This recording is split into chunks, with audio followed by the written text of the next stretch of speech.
Hello guys, आज हम आपके साथ में बहुत ही खस्ता टेस्टी मुंह में घुल जाने वाली बेकरी स्टाइल नान खटाई की रेसिपी शेयर करने जा रहे हैं। और इस नान खटाई को बनाने के लिए आपको बाहर से या मार्केट से सामान लाने की ज़रूरत बिल्कुल भी नहीं है। घर में रखे कुछ इंग्रेडिएंट के साथ ही आप इस नान खटाई को बहुत आसानी से बनाकर तैयार कर सकते हैं। इस नान खटाई को बनाने में मैं आपके साथ में वो सभी टिप्स और ट्रिक्स शेयर करूंगी जिससे कि आपकी नान खटाई पहली बार में ही बिल्कुल परफेक्ट बनकर तैयार होगी। साथ ही साथ एक ऐसी ट्रिक आपके साथ में शेयर करूंगी जो आपको शायद किसी ने आज तक नहीं बताई होगी, इसलिए वीडियो पर बने रहिएगा। तो चलिए नान खटाई बनाना शुरू करते हैं। लेकिन उससे पहले फ्रेंड्स, आप सभी लोगों से एक छोटी सी रिक्वेस्ट है कि अगर आपको हमारी ये रेसिपी पसंद आए, वीडियो अच्छा लगे, तो प्लीज़ हमारी वीडियो को लाइक करना, शेयर करना, कमेंट करना, साथ ही हमारे चैनल से जुड़ने के लिए हमारे चैनल को सब्सक्राइब करना बिल्कुल मत भूलिएगा। इस बेकरी स्टाइल नान खटाई को बनाने के लिए हम यहाँ पर एक बोल लेंगे और इस बोल में ऐड करेंगे आधा कप प्लस 2 टेबल स्पून देसी घी। आप इसकी जगह पर बटर भी ले सकते हैं। घी या बटर रूम टेम्परेचर पर ही होना चाहिए। बहुत ज़्यादा पिघला हुआ या बहुत ज़्यादा टाइट घी नहीं होना चाहिए। मेज़रमेंट का विशेष ध्यान दीजिएगा, क्योंकि मेज़रमेंट अगर परफेक्ट होगा तो पहली बार में ही आपकी भी नान खटाई बिल्कुल परफेक्ट बनकर तैयार होगी। एक बार फिर से बता देते हैं, हमने यहाँ पर लिया है आधा कप प्लस 2 टेबल स्पून घी, यानी टोटल हमने यहाँ पर घी लिया है 1/3 कप। तो जितना हम घी लेंगे उतनी ही मात्रा में हम इस घी में ऐड करेंगे पाउडर शुगर। तो हमने यहाँ पर लिया है 1/3 cup powder sugar. Powder sugar add करने के बाद अब हम इन दोनों को अच्छे से चलाते हुए मिक्स कर देंगे हैंड विस्कर की मदद से। अगर आपके पास हैंड बीटर नहीं है तो आप इसे हाथों से भी फेंट सकते हैं। और अब हमें इस घी और चीनी को इतना फेंटना है कि फेंटते फेंटते ये घी और चीनी फ्रॉदी सा हो जाएगा, और साथ ही साथ आपको ये बिल्कुल हल्का सा यानी लाइट फील होने लगेगा। और जैसे जैसे हम इसे फेंटेंगे इसका कलर भी चेंज होने लगेगा। और अगर आपके पास इलेक्ट्रिक बीटर है तो आप उसकी मदद से भी इसे फेंट सकते हैं, जिससे कि ये आसानी से जल्दी फिट जाएगा। और आप देख सकते हैं कि मैंने इसे बहुत अच्छे से फेंट लिया है और इसका कलर भी चेंज हो गया है। और साथ ही ये घी और चीनी देखने में बिल्कुल क्रीमी सा लग रहा है। इसकी पहचान ये है कि हम इसे थोड़ा सा पानी में डालेंगे तो ये घी और चीनी का जो बैटर है ये पानी में ऊपर आ जाएगा। इसका मतलब कि मैंने इसे बहुत अच्छे से फेंट लिया है और फेंटते फेंटते ये मिश्रण काफ़ी लाइट हो गया है। इसी स्टेज तक हमें घी और चीनी को फेंटना है। और अब हम एक स्ट्रेनर लेंगे और उस स्ट्रेनर को इस बोल के ऊपर रख देंगे। बोल के ऊपर रखने के बाद अब हम इसमें ऐड करेंगे उसी कप से 1 कप मैदा। आप मैदे की जगह पर इस बिस्किट को और भी हेल्दी बनाने के लिए इसमें गेहूं का आटा भी ले सकते हैं। मैदा लेने के बाद अब हम उसी कप से ऐड करेंगे हाफ कप बेसन। बेसन ऐड करने के बाद अब हम बिस्किट को क्रिस्पी बनाने के लिए इसमें ऐड करेंगे सूजी। तो हम इसमें ऐड करेंगे लगभग 3 टेबल स्पून सूजी। अब आती है बारी टिप नंबर 1 की, और ये टिप आपको किसी ने नहीं बताई होगी कि जब भी हम इसमें सूजी लेंगे तो सूजी चाहे हम मोटी लें या महीन लें, कोई भी लें, लेकिन सूजी को हमें मिक्सी में डाल करके ग्राइंड ज़रूर करना है। तो हमने यहाँ पर 3 टेबल स्पून सूजी ली थी, जिसे हमने मिक्सी में डाल करके ग्राइंड कर लिया है।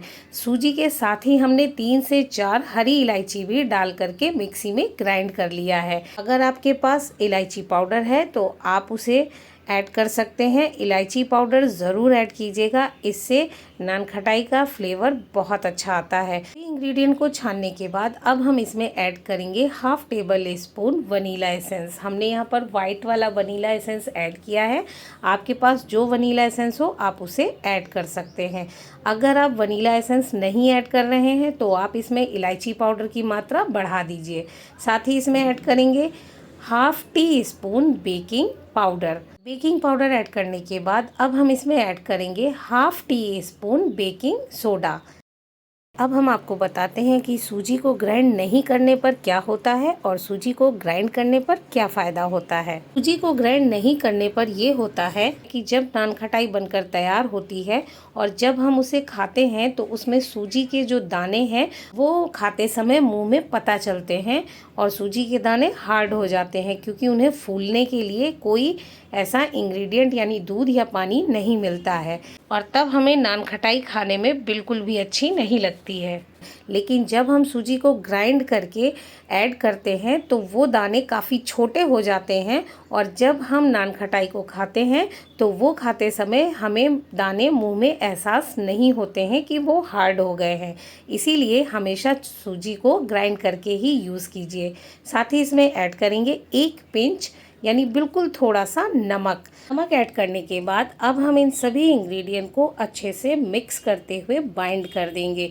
ध्यान रखिएगा, हमें यहाँ मसल कर हाथों से डो नहीं बनाना है, बिल्कुल हल्के हाथों से इन सभी इंग्रेडिएंट को मिक्स करते हुए हमें कंबाइन करना है और एक सॉफ्ट डो बनाकर तैयार करना है। और आप देख सकते हैं हमने सभी इंग्रेडिएंट को अच्छे से मिक्स कर लिया है। अगर बाय द वे आपने जो डो बनाया है वो हार्ड हो गया है थोड़ा बहुत और उसे हमें सॉफ्ट बनाना है तो इसमें दूध का इस्तेमाल बिल्कुल मत कीजिएगा। इसमें आप थोड़ा सा घी और ऐड करके इस डो को सॉफ्ट बना लीजिएगा। डो को रेडी करने के बाद अब हम इस डो को 15 से 20 मिनट के लिए फ्रिज में रख देंगे ताकि डो अच्छे से सेट हो जाए। और जब तक डो रेस्ट कर रहा है यानी सेट होने के लिए फ्रिज में रखा है, हम कढ़ाई को प्रीहीट कर लेते हैं। तो कढ़ाई को प्रीहीट करने के लिए हमने कढ़ाई में एक स्टैंड रख दिया है। अगर कढ़ाई भारी तले की नहीं है तो आप इसमें थोड़ा सा नमक डाल करके उसके ऊपर एक स्टैंड रख दीजिए और उसके बाद कढ़ाई को हम लिड से कवर कर देंगे और गैस की फ्लेम को बिल्कुल लो कर देंगे और कढ़ाई को 10 मिनट के लिए प्री हीट होने के लिए छोड़ देंगे। और साथ ही साथ हम ओटीजी को भी प्री हीट कर लेंगे 180 डिग्री पर, दोनों रॉड और फैन ऑन मोड पर 10 मिनट के लिए। 10 से 15 मिनट हो चुके हैं और डो भी थोड़ा सा टाइट हो गया है यानी हार्ड हो गया है, जिसे हम बहुत आसानी से हैंडल कर सकते हैं। अगर आपको लगे कि डो अभी अच्छे से हैंडल हम नहीं कर पा रहे हैं तो आप इसे 5-10 मिनट के लिए और फ्रिज में रख सकते हैं। और अब हमने यहाँ पर एक स्पून लिया है और इस स्पून में तैयार किया हुआ डो हम रख करके एक परफेक्ट मेज़रमेंट कर लेंगे, जिससे कि हमारी नान कटाई का शेप बिल्कुल इक्वल आएगा। मेज़र करने के बाद अब हम इस डो को गोल गोल घुमाते हुए लड्डू का शेप दे देंगे। लड्डू का शेप देने के बाद अब हमें जिस प्लेट में या जिस बर्तन में नान खटाई को बेक करना है उस प्लेट को हम पहले घी से ग्रीस कर लेंगे और उसके ऊपर इस लड्डू को रख देंगे और इसी तरह हम सारे नान खटाई के लिए लड्डू बनाकर तैयार कर लेंगे। तो हम यहाँ पर पहले कढ़ाई में बेक करेंगे। तो कढ़ाई में बेक करने के लिए हमने यहाँ पर प्लेट लिया है और इस प्लेट में हम 4 नान खटाई बनाकर तैयार करेंगे। तो हमने यहाँ पर प्लेट में 4 लड्डू बनाकर तैयार कर लिए हैं और अब हम इन तैयार किए हुए लड्डुओं को गार्निश करेंगे चॉप किए हुए पिस्ता और बादाम से। लेकिन जब हम इन लड्डुओं के ऊपर पिस्ता और बादाम रखेंगे तो हम इन्हें हल्का सा दबा करके प्रेस कर देंगे, बहुत हल्का सा दबाएंगे, बहुत ज़्यादा हम नहीं दबाएंगे। और इसी तरह हम सारे लड्डू बनाकर तैयार कर लेंगे। और ये देखिए, ये 4 नान खटाई तैयार हैं कढ़ाई में बेक होने के लिए। और इसी तरह मैंने ओटीजी की ट्रे ले ली है और उसके ऊपर मैंने एक पार्चमेंट पेपर लगा दिया है और उस पार्चमेंट पेपर के ऊपर मैंने ये नान खटाई वाले लड्डू रख दिए हैं और इन्हें भी मैंने पिस्ता और बादाम से गार्निश कर दिया है। तो चलिए कढ़ाई को भी चेक कर लेते हैं और कढ़ाई भी बहुत अच्छे से प्रीहीट हो गई है। तो अब हम इसमें रख देंगे प्लेट, क्योंकि हम प्लेट वाले नान खटाई बनाएंगे कढ़ाई में।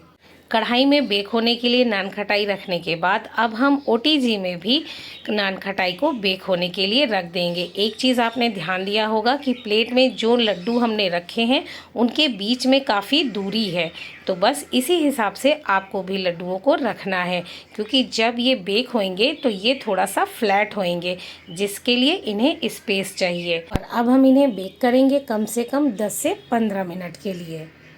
और ये देखिए 10 से 12 मिनट हो चुके हैं और नान खटाई भी आप देख सकते हैं कितने अच्छे से बेक हो रही है। हमने इन्हें अभी खोलकर चेक किया है। अभी हमें इन्हें 2 से 3 मिनट और पकाना है।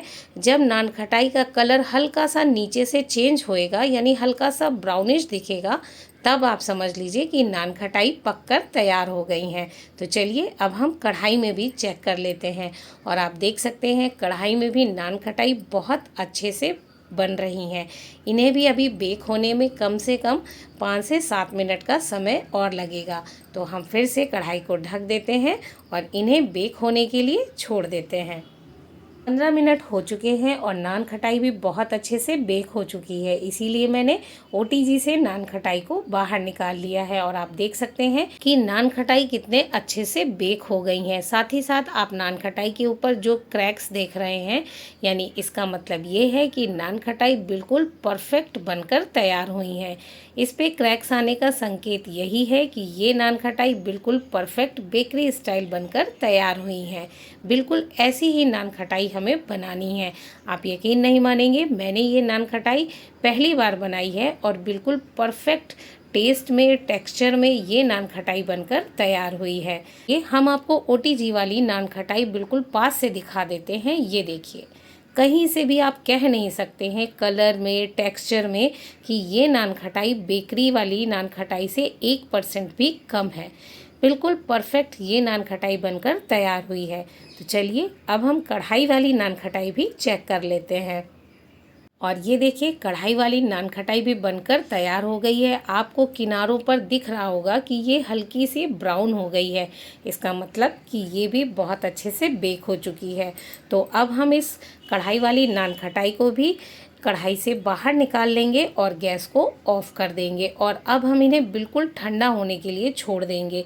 अगर हम इन्हें गरम गरम ही प्लेट में निकालेंगे तो ये टूट सकती हैं। तो जब ये ठंडी हो जाए तभी इन्हें निकालिए।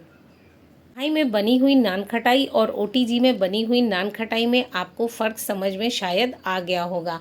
अगर नहीं आया तो चलिए हम बता देते हैं। कढ़ाई में बनी हुई नान खटाई में आपको क्रैक्स बहुत हल्के से दिख रहे होंगे, लेकिन ओटीजी में बनी हुई नान खटाई में जो क्रैक्स हैं वो काफ़ी बड़े बड़े और डार्क दिख रहे हैं।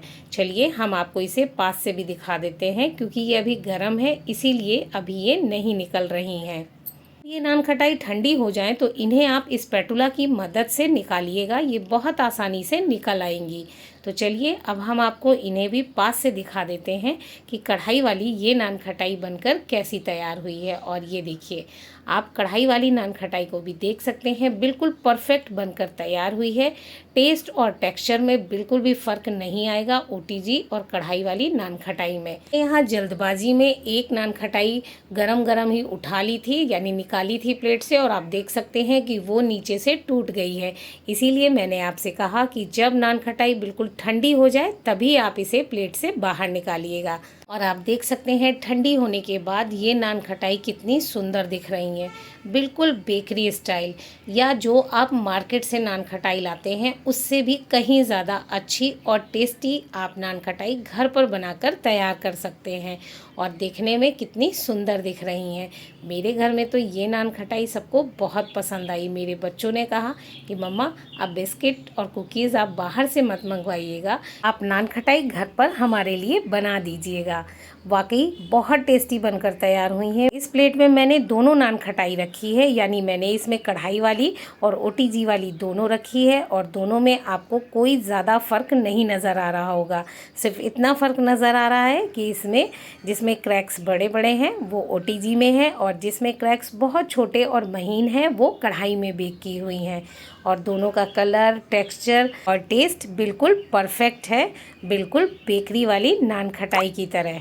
और जब ये नान खटाई पूरी तरह से ठंडी हो जाएंगी तब हम इन्हें किसी एयर टाइट टिफ़िन में या एयर टाइट डिब्बे में भर करके कम से कम 3 से 4 महीने तक स्टोर भी कर सकते हैं। ये बिल्कुल भी ख़राब नहीं होंगी, बस इन्हें हमें मॉइस्चर से बचाना होगा। 3 से 4 महीने तो बहुत दूर की बात है। अगर आपने मेरे बताए अनुसार ये नान खटाई बनाई तो यकीन मानिए आपके घर में ये नान खटाई 2 दिन भी नहीं चलेंगी।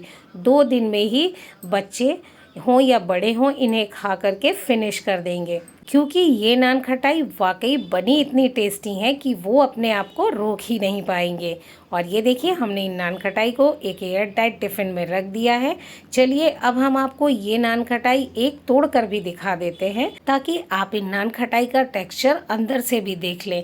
इसका टेक्सचर अंदर से भी बिल्कुल परफेक्ट आया है। आप देख सकते हैं कितनी आसानी से ये नान खटाई टूट गई है और अंदर से भी इसका कलर और टेक्सचर आप देख सकते हैं बिल्कुल परफेक्ट आया है। और जब हम इसे मैश करते हैं तो ये नान खटाई बहुत आसानी से मैश भी हो जा रही है। इसका मतलब ये है कि ये नान खटाई बहुत माउथ मेल्टिंग बनकर तैयार हुई है। इन नान खटाई को बनाना बहुत आसान है, बस एक ही चीज़ का आपको विशेष ध्यान रखना है और वो है मेज़रमेंट का। अगर मेज़रमेंट बिल्कुल परफेक्ट है तो पहली बार में ही नान खटाई बिल्कुल परफेक्ट बनकर तैयार होती हैं, बिल्कुल बेकरी स्टाइल। आप ये भी कह सकती हैं कि ये नान खटाई बेकरी से भी कहीं ज़्यादा अच्छी और टेस्टी आप घर पर बना सकते हैं बिल्कुल आसानी से। तो आपको हमारी ये नान खटाई की रेसिपी कैसी लगी हमें कमेंट करके ज़रूर बताइएगा। और लाइक करने में, कमेंट करने में, शेयर करने में कंजूसी बिल्कुल भी मत कीजिएगा और चैनल को सब्सक्राइब करना बिल्कुल मत भूलिएगा।